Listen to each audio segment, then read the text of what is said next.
r/us Reddit. Teachers of Reddit, what is the worst case of my child can do no wrong have you seen?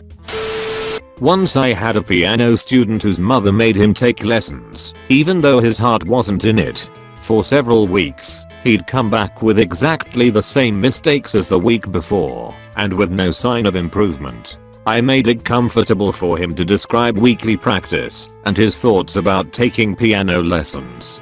He said that he had no interest in the piano or any other instrument, and that he pretended to practice to get his mother off his back. I told his mom that forcing him to take lessons was a mistake, that his heart wasn't in it, and that it might turn him against music forever to persist. She said, he's a gifted student and he'd never waste practice time. I simply said that I have his best interests in mind, and that he needs to pursue something he's genuinely interested in, and not be coerced into studying as a result of parental pressure. The boy gave me an appreciative hug, but his mom looked daggers at me as they walked away. I've wanted to get this off my chest for a while now, taught previously, but this is as a parent. Our son, who is 3, is in school. His classmate Winnie and her mom Louisa are the worst people you've ever met. First, Winnie has a restrictive diet for no other reason than her parents want to try it. They will send a list of approved foods and quantities for her with the expectation that all leftovers are to be put in Tupperware and given to Winnie to take home. The food is so odd and weird that we wouldn't eat it anyway, but that's the expectation. If Winnie is at a party, Winnie must win at least 50% of the games, even if there are 20 kids. Winnie must be served first. She must have extra time when playing with children, and Winnie must not be, under any circumstances, told what not to do. The kids of this class have parties and Winnie was invited twice and then not. Her mother flew off the handle and sent a nasty letter to parents about how this was unjust and her darling Winifred was crying at being left out. Her daughter has no boundaries, is unruly, rude, difficult and eats what can only be described as pre-vomit. Her mother runs a small health consulting business and will constantly try the hard sell with you. It's intrusive, invasive and really tone deaf, but she won't stop continually begging for service. She's awful. Her daughter is awful, and they're always at social events.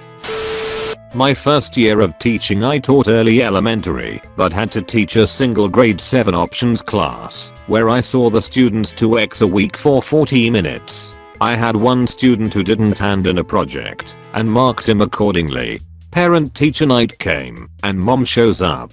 She closes the door, spends 5 minutes addressing her son's marks, and asking about whether he could still hand in the project, to which I replied sure. She then spends 20 minutes telling me her son thinks I hate him, and how everyone, and I mean everyone, loves her son. She went on long rambling stories about former teachers, coaches, etc, and how everyone really loves him, and I just really need to spend some time with him, so I would see how special he was. I finally told her I couldn't possibly hate her child because I barely knew who he was, because I spend 98% of my time teaching on the opposite side of the school. Not a smart thing to say, but the rambling stories that we were 25 minutes into what was supposed to be a 10-minute interview, her passive-aggressive nature and the fact that she was so high on her son was starting to irritate me. I asked her what type of reasonable solution she wanted, and she told me my personality was clearly the problem. She then got up to leave, but returned to tell me that though she wasn't a teacher and wouldn't tell me how to do my job, and spent 5 minutes telling me all the ways I'm personally failing her child. Anyway, that was an important first year teacher moment. Never again would I let a parent treat me like that. I was a tar in a kindergarten classroom and had reminded this little kid, 5 meters, in April, over halfway through the school year, about our rule, that we only have healthy snacks at snack time. He started whining and crying about how his mom lets him have cookies whenever he wants. Anyway, the teacher steps in and mentions that he has a delicious looking apple in his lunch bag. He then gets up, throws a chair, and begins to flip tables and tear the class apart, while telling the teacher his mom is going to bring a gun and shoot her. At this moment a threat has been issued, so we bring in the principal. She gets there and begins an effort to talk the student down to no avail. He just keeps going on and on about how his mom has a gun and will shoot everyone at the school, and if we call the police she is going to shoot them too. The mother is then called. No answer. Of course. So we send this kid with the principal and go about our day. After school is over, the teacher, principal and I start putting together an email to the parent. The kid was in after school care, so we couldn't have a chat after school. We just hit the major points of defiance and handling his anger in a more positive manner. I get to school the next day and the teacher shows me the response. The first line read, "Why didn't you just let him have the cookie?" And it went on to say that you as educators are not doing our job. If our child is getting as angry as he is, it is our job to keep him from getting mad, and we failed at it today. That day he came in and told us that mommy bought him a new Lego set. Edit. Sorry, it was snack time, not lunch time. My bad. Not a teacher, but I had a fellow student in my high school French 1 class who was a smarmy bastard with spiked blonde hair and a dung-eating grin as wide as his face. Week 1 of freshman year, I'm to work on a project with him, and we go into the hallway to work. I'm sitting there cutting out French language magazine clippings or something. He does nothing, and I try to engage this guy in conversation because I want to make a good impression. He's wearing one of those cartoony "I don't need homework, I have video games" shirts, so I try and talk to him about that. He says he plays them all day. Okay, normal so far. His favorite is Grand Theft Auto 5. Fine, I say as I focus on the task at hand. His favorite thing to do in GTA is to run over prostitutes, which he claims he does for hours on end. He also goes to the strip club, and he talks talks about what fun the strip club is. We are firmly in the impolite conversation / TMI category, but fairly normal for GTA, right? He then explains how he pulls down his pants and has a good long masturbation session to the strippers. I freeze. Work stops. The detail on his sexual habits is in depth. A real scholarly analysis. He says when he finishes, he releases into a big blue bucket and screams to the ceiling. He keeps the blue bucket in his closet and sniffs it sometimes. Okay, we are done. Back into the classroom I go. A long series of teacher, parent, counselor, and vice principal conversations occur, and everyone is justifiably appalled. But I was told no major disciplinary action was taken as the parents threatened to sue. He was reprimanded, but the parents never took baby Guy Fieri and his bucket screaming habits to the recommended counseling. Not my problem. I just transferred to another French class and pretended he didn't exist. Not a teacher, but actually a student in high school. There was this kid who would bully people for exactly no reason and even went to the extent to make a kid commit suicide. The kid was really nice and also had lots of friends too. The kid who committed suicide. Just to clarify, he would even bully his family. But when the staff of the school eventually caught on to this, they called his mom and the principal talked to them in his office. I was an office aide, which means I just help deliver papers and stuff, but I'm mostly stuck in the office, where the principal's office is. His door was always open, literally. I saw the principal brought up camera records of the kid bullying people, and the mom went on to blame the principal of faking it and lying to her about her son when she clearly saw his face, and transferred him to another school, and she tried to sue my principal for fraud. While I've never been a traditional teacher, I did give swimming lessons for a short time while in high school. Most of my students and their parents were very appreciative of how I conducted my classes, but there was one woman who seemed utterly convinced that I was doing her child a disservice.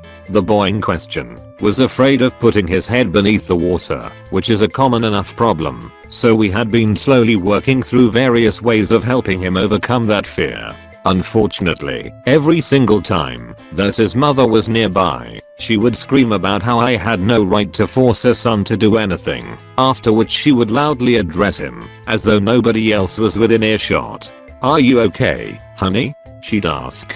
"You remember what mommy said, okay? You do not listen to that man. You are perfect, and you do not let anyone tell you otherwise. Okay?" Tell me that you hear me." The poor kid would mutter his acknowledgements, then sulk near the edge of the pool until his mother finally left. The good news is that the woman would almost always disappear not long after dropping off her son, leaving me to start undoing the damage. I'd like to think that I still had a positive impact on the boy's life, but something tells me that someone had mistaken swimming lessons for a particularly wet babysitting service. This one's gonna be a hard one to type out. A few years ago, I was friends with this girl who had an older brother. At the time I was also friends with him, and we would talk and get along. My friend had to go downstairs to do something, so I went into her brother's room to watch him play a game for a bit. Nothing unusual, as I often did this if she had to do something or I was bored and she was in the middle of something. After a few minutes he paused his game and closed the door. Now he is about 6 years older than me, so since I was younger and I didn't know what was happening, I just watched him confused. Then came the inappropriate touching etc. I'd rather not go into detail as it's really not a nice memory. Needless to say, I didn't sleep over like I had intended to. My mother found out about it a few years later when I finally had the confidence to tell her. I didn't know what to do after it, so I just kept it to myself. My mother eventually confronted their mother about it, and she went from sweet smiles to rage. She blew up at my mother, screaming that I must have lied and how her sweet little boy would never do that and such a like. She went on and on for about 20 minutes before telling us to get out and cutting all contact with us. My mother didn't take it anywhere, and I have never seen them since, except for the girl and the mother once on my own in a shopping center, to which the daughter greeted me happily and the mother walked off. I think this fits here. Even if not, it's nice to get it off my chest. Not a teacher story, but in the mold. I have two sons 18 months apart. When they were about 8 and 9, maybe a little older, I took them to the Lego store where they wanted to spend their allowance. They each had a pot of money to spend, and they carefully looked at all of the sets that they had been eyeballing for some time. But then they got together and decided that if they pooled their money, they could get one big set and each of them could build parts of it and then have it as a joint toy. They sat there and figured out how much they had, and they were about $12 short, and I told them not to worry about it. I told them that I was so proud that they wisely were spending the money and working together smartly, and that I would pick up the additional leftover amount. As we were talking, we saw a friend of theirs. He was there with his mother. He walked up and said hello, and in his hands was a Lego Death Star, which, if I recall, was about $600. And oh god, was he bragging about it. His mom came over and we were chatting in front of the boys, and she said something like, well, he really wants it, and he emptied the dishwasher last night, so he gets a little reward. We said our goodbyes and made our way to the counter. As soon as they left, my youngest son looked at his brother, then looked at me and said, "He's a spoiled douchebag."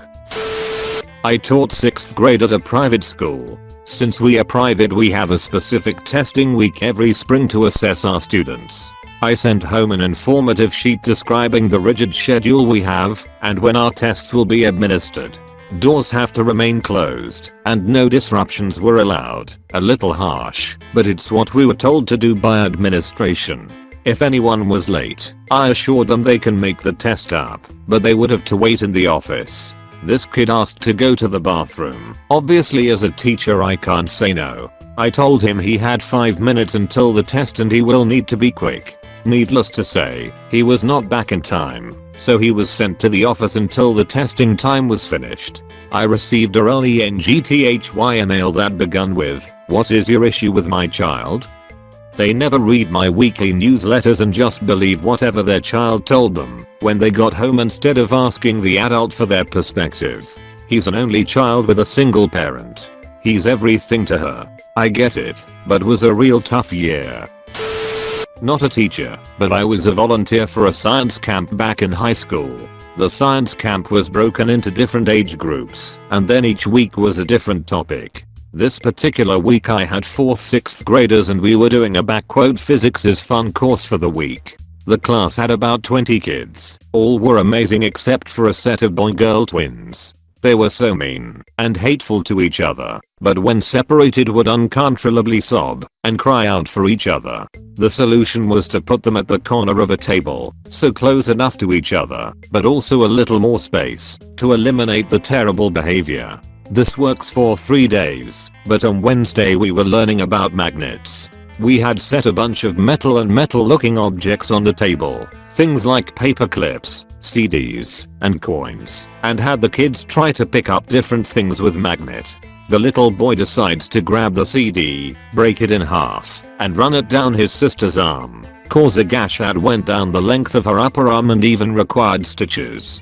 I'm obviously mortified. I get the medic on staff and things are being handled the best they could under the circumstances. When the parents came to pick the kids up, they unleashed all hell onto me and the staff, stating their children were angels and never acted this way at home. The parents were swearing, saying they were going to sue me, and told me their son would never do that, and it must have been another student, and that I'm lying. That was my last day there. The camp coordinators apologized so much to me, I almost felt guilty leaving, but I couldn't deal with those parents ever again. First year teaching, I gave a kid detention. Kid was talking too much in class, wouldn't stop, and school policy was to give detention if a kid acted up after a verbal warning. Detention wasn't much, about 30 minutes after school, but since it was a middle school, giving after school detention means I have to contact the parents, since the kid won't be on the bus. Yes, there were other transportation options at this school. Now, he was talking to another kid, so that kid got detention too. So, throughout the day, the kid is begging me not to give him detention, but I remain firm. He broke the rules. I followed school policy and it's my first year. I'm looking to other teachers to be a guide and they say I should stand firm. So, I call mom. Mom is fucking crazy. The kid is Indian, so she accuses me of racism, but that's not so bad. I can understand where she's coming from. That's not what makes her crazy. She then assumes that there was no way for her boy to be talking in class because he is, and I will remember this quote until the day I die, a perfect Christ-like child.